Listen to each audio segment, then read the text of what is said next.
好好。这小东西还真挺折腾人的。妈，真不知道这几个月您是怎么坚持下来的。帆帆这么能闹，真是不带孩子不知道原来您这么辛苦。以前我还老觉得您带孩子是应该的，其实您根本就没有这个义务。我还一点都不知道感激您。看你说的，我带孙子那是我的福气。哎，这以后没这个福气了。妈，你别这么说。李楠说，只要您手术成功了就没事儿了。等到您身体静养好了，帆帆以后还给您带着。好，我好好活着，以后还送帆帆上学呢。哎，莹莹啊，我倒不担心我这个病，我现在最担心的是你和楠楠。楠楠这孩子都被我宠坏了，就是因为不是亲生的，我从来不敢打不敢骂，就怕他觉得委屈，弄到现在还跟个大孩子似的，自己不懂得照顾自己不说，这一遇到事情啊就总怪别人，还不承担责任，这是最要命的。我知道你们结婚以后你受了不少委屈，妈有的时候是偏心他，我一看他工作累了就舍不得让他干活，直到现在自己身体真的不行了，才发现啊，这宠孩子是会害了孩子的。你看我这一不在，你们俩带着帆帆可怎么办呀？啊，俩人都累，这一累就吵架，一吵架，你们千万不能离婚啊！离了婚，帆帆可怎么办呢？她还那么小。妈，您看您说到哪儿去了？就算我跟李楠再闹，我们俩都不会离婚的。其实李楠说我说的对。自从有了帆帆以后，我满脑子想的都是赚钱，我还觉得我自己是这个世界上最辛苦、最操劳的人。我爸也是因为看我过得很不容易，所以才会想回家再开一个店。他是为了省钱开夜车，是我连累了我爸。莹莹，你不能钻牛角尖啊！都是楠楠乱讲话。妈，我真的是鬼迷心窍了。我想想这些，我都不能原谅我自己。妈也有错。你看我这一门心思的只顾着照顾帆帆了，没能注意你的感受，也没去体谅你。孩子，妈委屈你了啊！妈，您千万别这样说。你这么全心全意的照顾帆帆，这是我的福气。我还生在福中不知福。好了，不去想了啊！你别往回看了。你爸爸要地下有知啊，他也不想看到你现在这个样子。你要真的想放弃他，你就好好的、开开心心的过日子啊。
今天是我不好，对不起。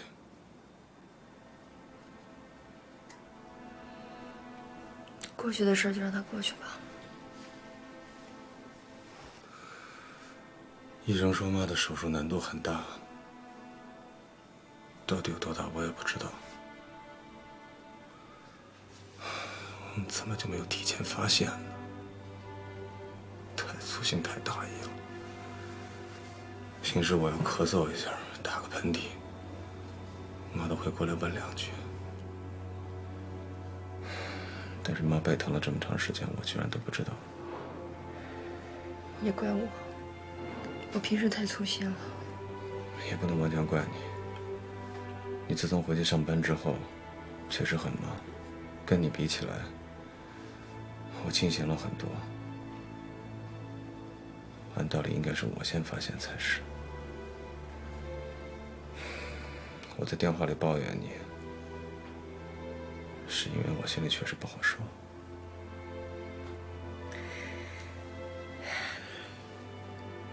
别担心了，妈人这么好，肯定会平安无事的。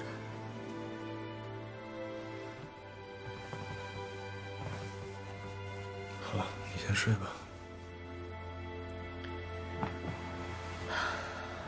家里一下发生了这么多事儿，我哪睡得着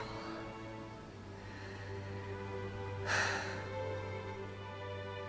你说我一个人就糟蹋了几十万，也不知道咱们现在有没有足够的现金去支付妈的住院费、手术费。上班以后，帆帆谁来带，妈谁陪护，咱们俩怎么分工，这都是我们现在要马上面临的问题。你知道吧？有我呢，我替你一起分担。是的啊。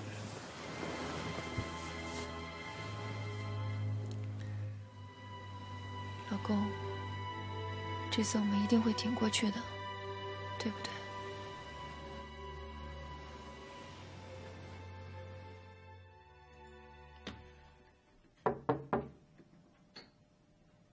妈。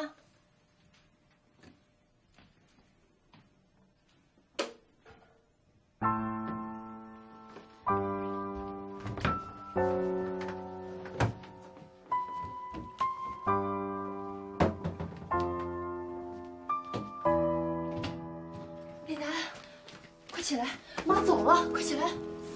什么？我先赶紧去追妈，你快起来啊！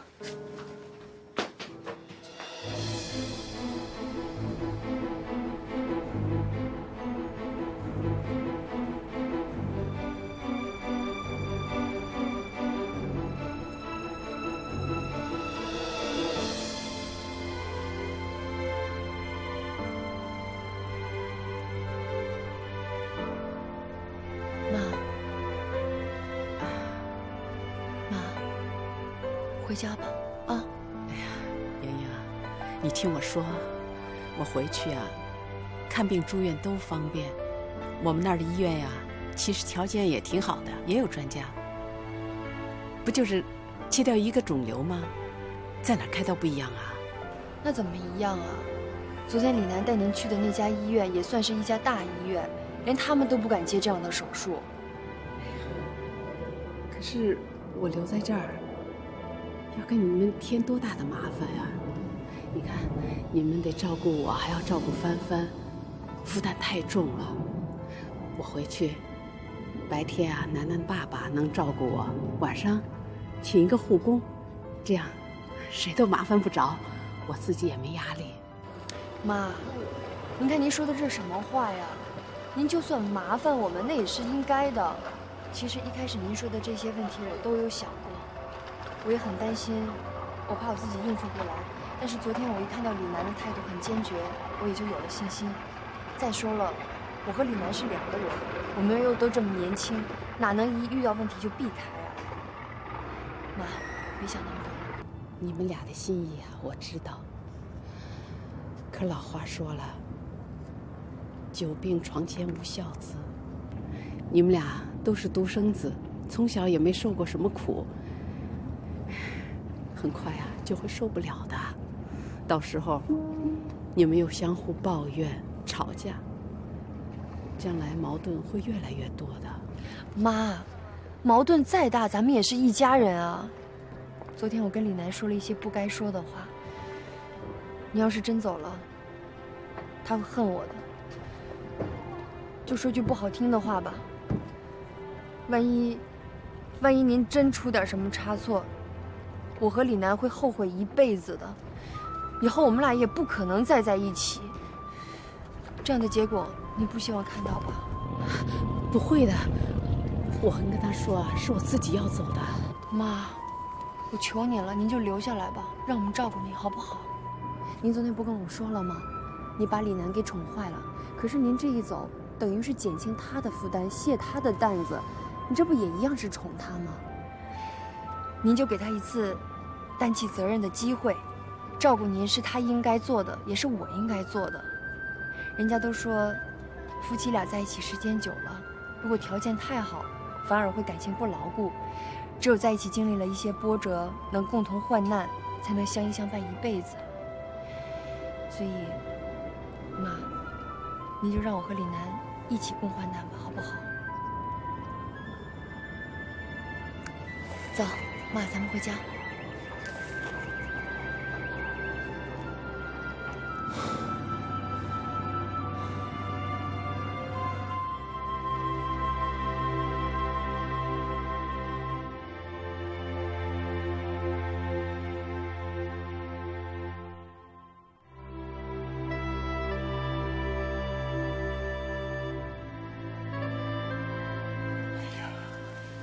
你看看人家这个医院多好啊！啊！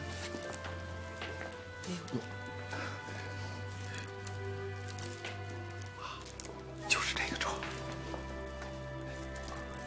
先坐着去。啊！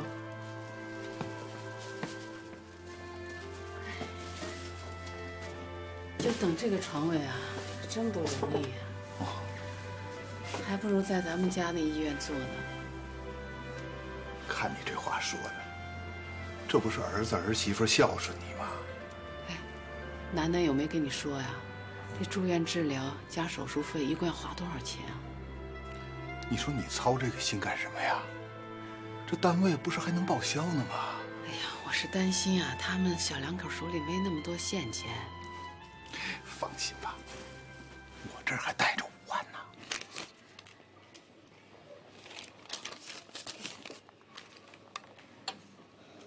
押金加上化疗费，一共是20561.3块。押金要2万块钱。对。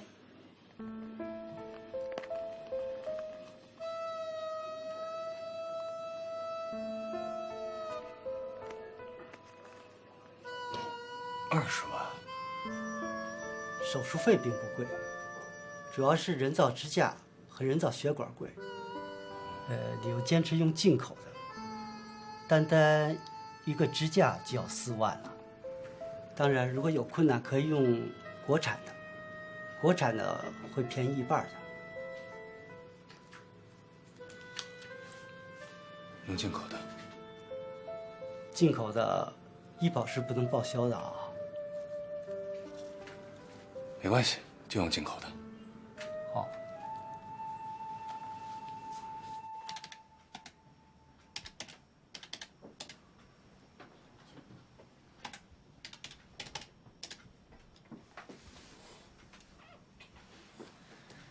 家里的钱也就这么多了，咱们俩工资卡上的钱还有爸的钱都在这儿呢。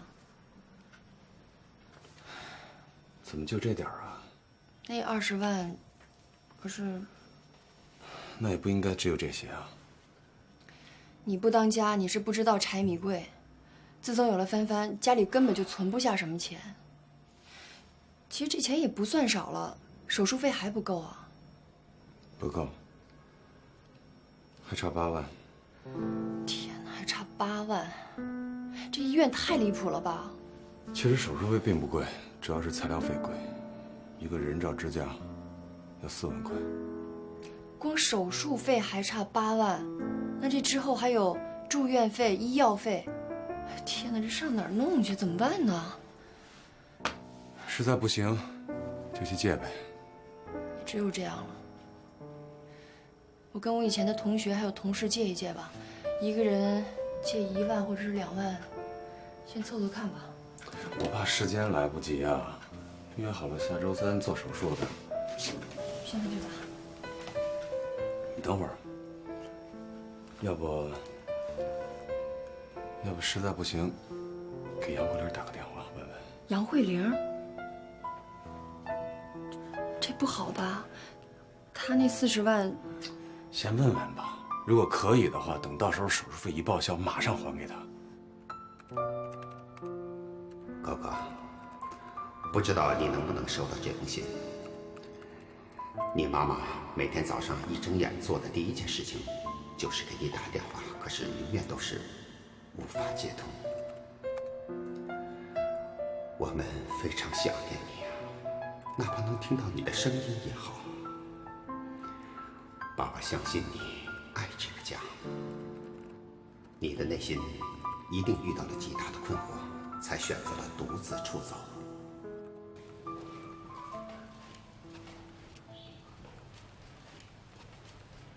老戴啊，对呀，没事。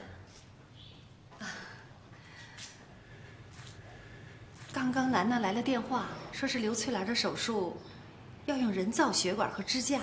哦。这个费用挺高的。他们还差8万块钱。我想跟你商量商量。嗨，你这么急的事，你还跟我商量干什么呀？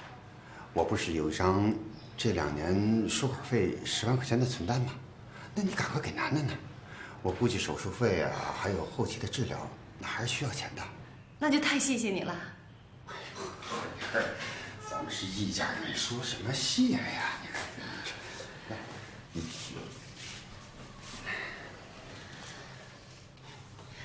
老戴，你看我一下子就把那40万都给折腾掉了，你也不怪我。哎呀，要怪也得怪我自己呀。这么多年，我一直过得很随性。你说，把压力都给了你一个人身上。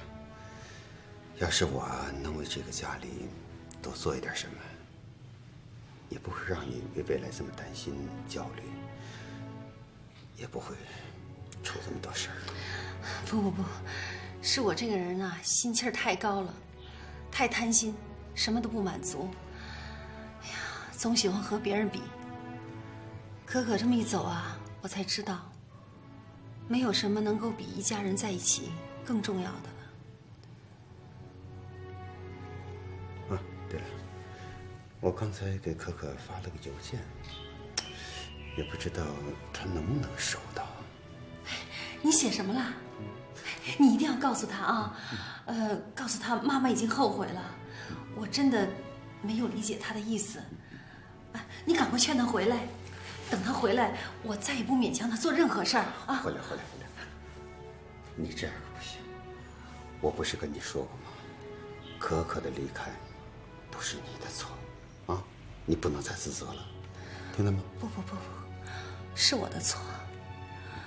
哎呀，是我对他太严格，太专制了。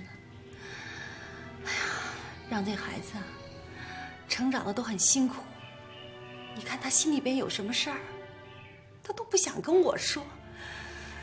他碰到再大的委屈，他都一个人扛着。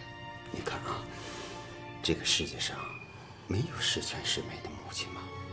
最重要的是，我们要让女儿知道，你爱她。哎，你说，可会看我们给他发的那个信吗？我想，应该会收到吧。你看啊，他这次出去没有带更多的钱，啊，他肯定会找工作养活自己。他发求职邮件的时候，我觉得他应该能收到。他还找工作吗？你不是说他出去散散心就回来的吗？找工作也罢，散心也罢，重要的是，你要相信，当我们的女儿把自己整理好的时候，她一定会回来的，啊！因为这里是她的家嘛。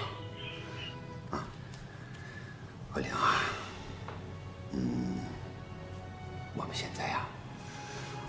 现在应该好好的生活，精神饱满的等咱们的女儿回来。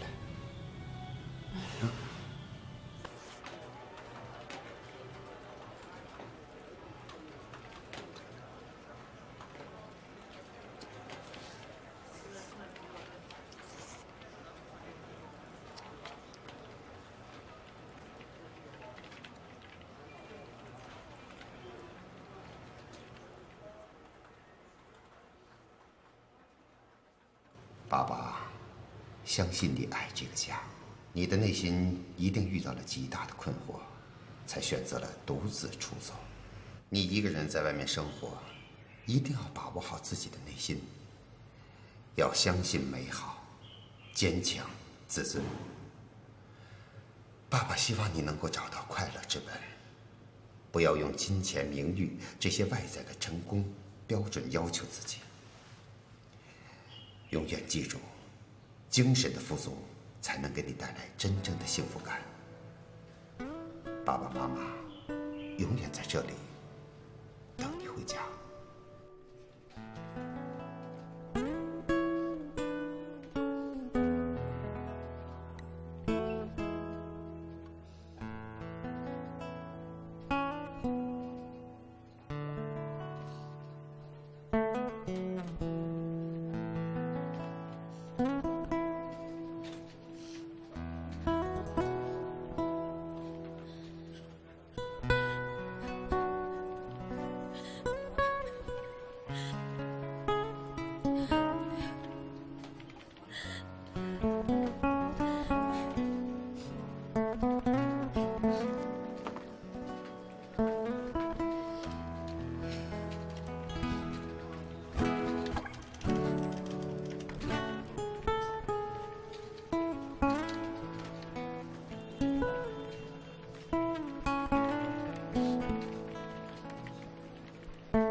里边的人太多了，你等急了吧？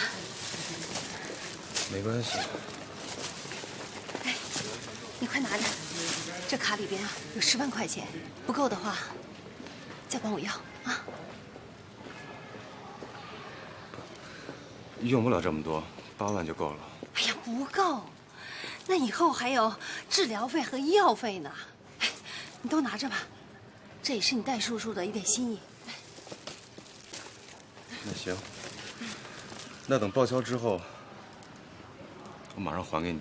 哎呀，不急，我和你戴叔啊，不需要用这笔钱。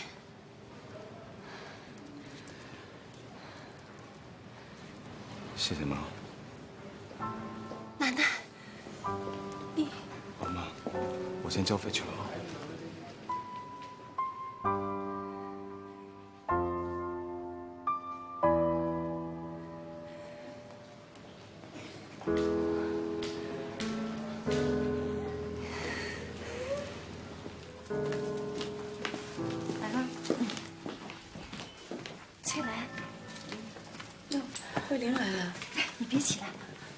休息吧。哎，我给你带了几罐蛋奶粉，今天啊就开始喝。手术前啊，把身体调理好了。哎呀，你看我这一下子成了孩子们的累赘了，我真恨不能赶紧把眼睛闭了算了。哎呀，你别这么想啊，做儿女的该尽孝的时候一定得让他尽孝，不然啊他们会后悔一辈子的。听你这么安慰我，我还真有点不适应。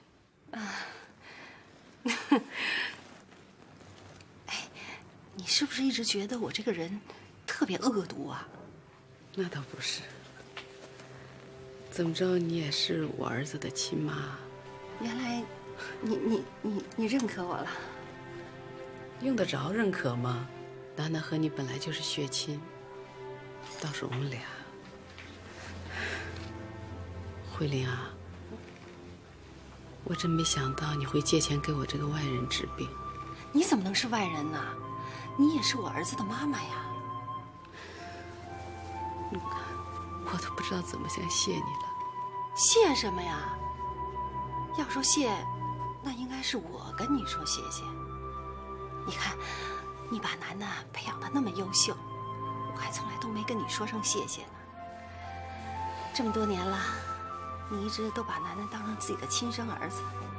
其实我明白，你是怕楠楠受委屈，所以你自己呀，一直都没要自己的孩子。哎呀，一想到这儿，想我这个做亲生母亲的，真的在儿子面前抬不起头来。其实我有的时候我在想，如果你对楠楠坏一点儿，哎，我这心里边啊还好受一些。说白了，就是妒忌，妒忌你那么无私。其实啊，我没你说的那么好。哎呀，你可不知道，自打楠楠上你这儿来上学工作，我这个心里头啊就没有一天踏实过。我就怕他跟你亲，忘了我这个养母。这我理解。你就楠楠这么一个孩子，在他身上，你费了那么大的心血，这也是你唯一的寄托。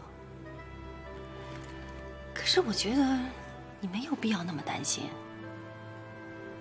楠楠从小就是你把她养大的，你还不了解她呀？她可不是那种忘恩负义的孩子。我知道。我想跟你商量件事儿。你看，你现在住在医院里边，我想能不能把帆帆让我带回家去，我来照看她一下，这样也可以减轻小两口的负担。啊，行吗？咱们俩还是头一回想到一块儿去了。哎呀，太好了！我也正想跟你说这事儿呢。啊，那你同意了？同意了。哎呀，你放心吧，我一定把帆帆带的又聪明又健康。等你出院回家了，我就把它还给你。啊，好，你比我有文化，带起孩子来啊，肯定会更科学，对吧？哎呀，我以前啊，一提起来怎么带宝宝，说的头头是道的。其实我都是从那个什么里边学到的，现学现卖呗。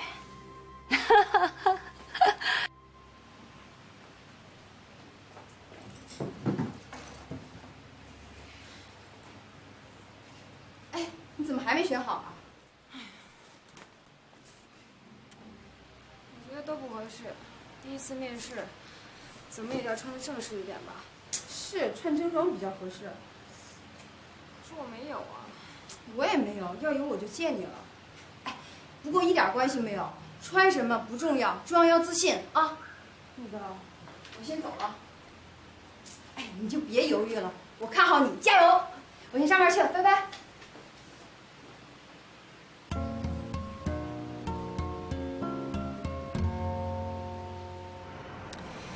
这次要是没有您的帮忙，我和李楠真的是要急死了。说实话，他给你打电话的时候，我都没抱什么希望。翠兰这么说，你也这么说。大家都是一家人，生命关天的事儿，我能不帮忙吗？就算李楠不给我开这个口，我自己啊，也会把钱送过来的。哎，你们这都是怎么了？我平常在你们眼里边，是不是就是一个又狠毒、又小气、又自私的人啊？没有妈，没有。以前呢，都是我不好。我光想着您怎么干涉我的生活，怎么又让我受委屈。你说您对我的好，我怎么就没看见呢？这都不怪你。我以前啊，也确实干涉的太多了，太自以为是了，觉得自己啊什么都做得对。都是为了儿女好。现在想起来，都是为了满足自己的虚荣心。莹莹，我真的是很自私的人。妈，您千万别这么说。其实，您确实为我们做了很多实实在在的事儿，钱也花了，心也费了。可是我这儿呢，还不领您的情。要说自以为是，我想可能我才是那个最自以为是的人。工作上，我有一点小成绩，我就觉得我比谁都聪明，任何人的意见我都听不进去。结果，我就栽了这么大一跟头，还连累您跟我们一起受骗。说到自私呢，其实最自私的那个人也是我。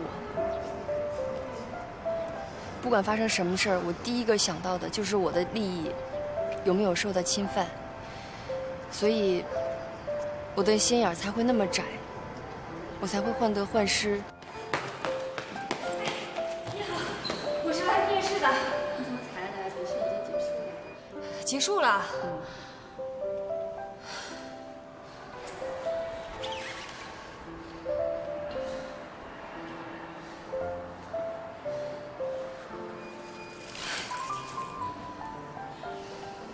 其实我活得不快乐，害得我爸。哎呀，好了好了好了啊，好了，别哭了，别想那么多了啊。妈，我真的知道后悔了。你说，我有2个那么疼爱我的婆婆，有一个知道忍让我的老公，还有一个非常健康的宝宝。我已经拥有了那么多，我还觉得我自己是世界上最不幸的人。你说我是不是太可气了？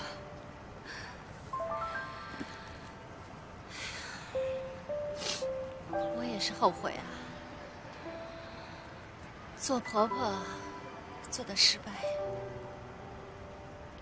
做妈妈就做得更失败。我现在都不知道我的女儿有没有饭吃，她现在睡在哪儿，她的心里究竟在想什么？现在还是没有可可的消息吗？我这个女儿啊，就是讨厌我，她躲我躲的连个短信都没有。你别这么想，我倒是觉得，可可可能不是有意在躲着你，她只是还没有找到自己心里面想要的那个答案。她怕一给您打电话，听到您的声音，就忍不住又跑回来了。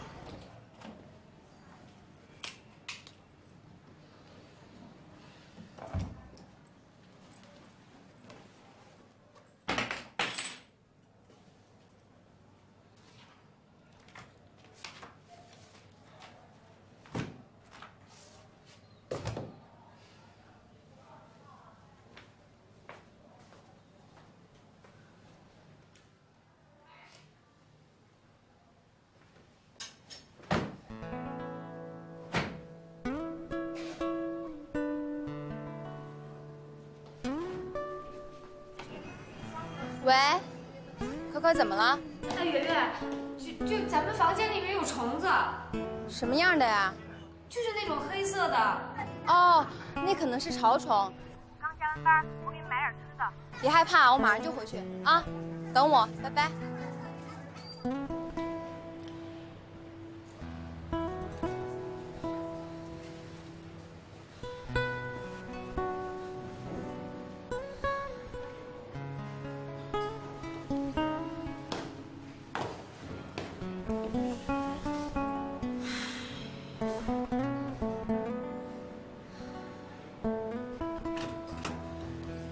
哎，你好，你是可可吧？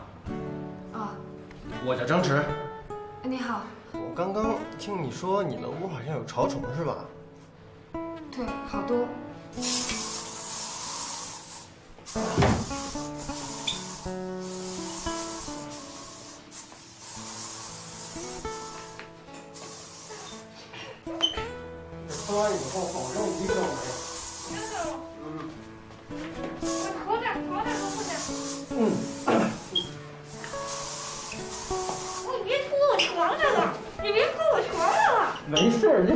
定得了，快点！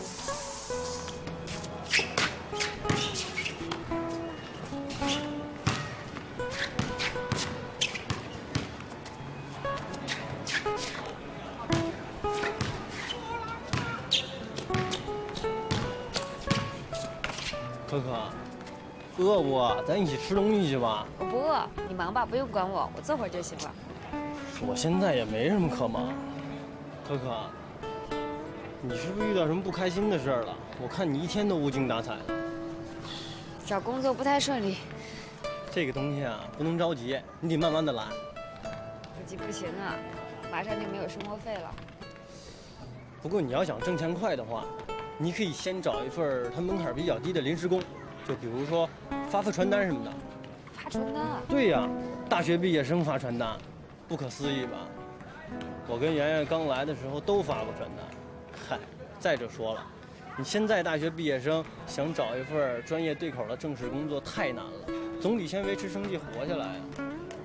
我那会儿发了3个月的传单才找到现在的工作。那你现在在做什么？我现在在一家公司做彩铃。那挺不错的。哎，我听见你这几天在弹吉他。见笑了，我还在学习当中。是不是左手觉得特别费力啊？没错啊。你刚学的时候都会这样，没事的时候可以这样压压手指，活动活动手腕。啊，还有就是那个弦可以换成呢绒的，这样弹起来就轻松了，比较好学。这么专业，你肯定会弹吉他。以前学过，现在都忘了。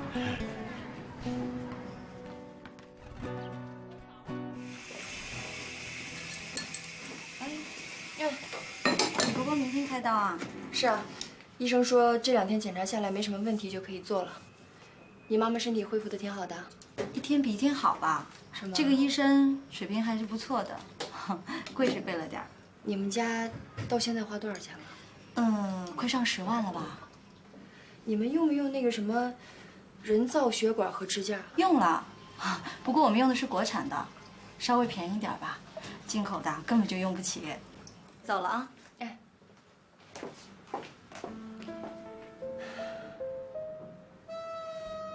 10万。国产的支架基本可以和进口的相媲美了，安全性方面不存在什么问题。那也就是说，国产和进口的没有什么太大区别，是吧？怎么说呢？国产的研制出来的时间还不长，应用的范围还不够广泛，所以嘛，有条件的还是选择进口的，也就是求个心里踏实吧。一开始我就知道有国产，怎么了？那你怎么不跟我说一声啊？最起码你也应该跟我商量一下吧。没什么好商量的，必须要用进口的。我刚才跟医生咨询过了，国产和进口的没有什么区别。妈，隔壁床的那个阿姨不就用的国产的吗？现在人家身体也恢复的挺好的。人家是人家，我妈是我妈，能一样吗？必须要用进口的。李楠，我觉得这件事儿，咱们还是想得周全一点比较好。治疗妈这个病呢，是场持久战，现在手术只是第一关。后面还有术后恢复治疗，可能用钱的地方还有很多很多，而且有一些地方是咱们连算都算不到的。现在光是手术费20万，咱们就已经砸进去了。你说万一后面再出现什么情况，那边报销跟不上，这边再急需用钱，咱们俩到时候上哪儿去筹那么多钱呀？再说进口支架的费用根本就报销不了。既然现在有别的选择，我觉得我们根本就没有必要把所有的钱全都用在进口材料上。叶莹，我告诉你，当然有必要了。现在躺在里边的要做手术的是养育了我20-30年的妈，你知不知道？你说有没有必要？你理性一点好不好？现在咱们家根本就不具备选择进口材料的经济条件。你还好意思说呀？家里的钱是不是都被你折腾没了？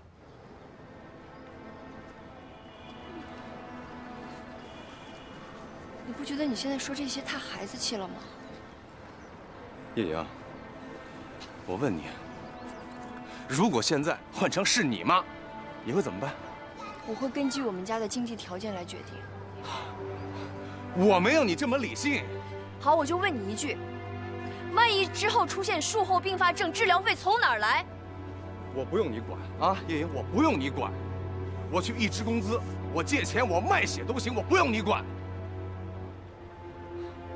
原本以为你现在变得温情多了，没想到你现在跟以前一样那么爱算计。叶莹，做人不能这样，知道吗？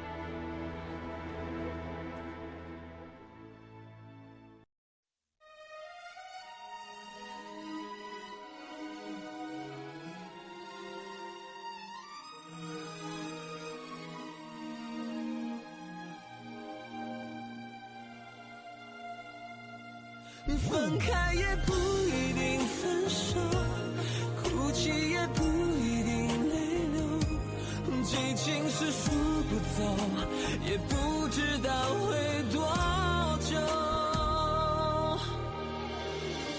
相爱时的对白，容易让人有感受，总是没缘由，就会莫名哀愁。分开后的日子总会让人太难受，却能更明白你想要的所有。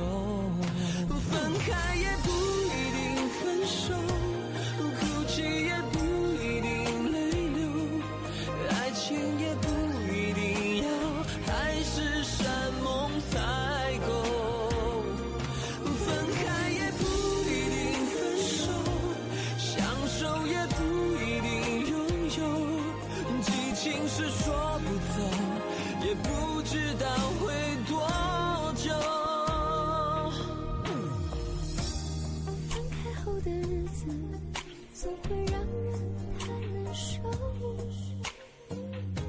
却能更明白你想要的所有。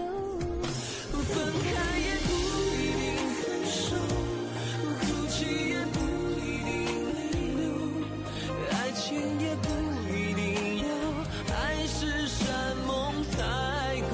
分开也不一定分手，享受也不一定拥有，激情是说不走，也不知道会多久。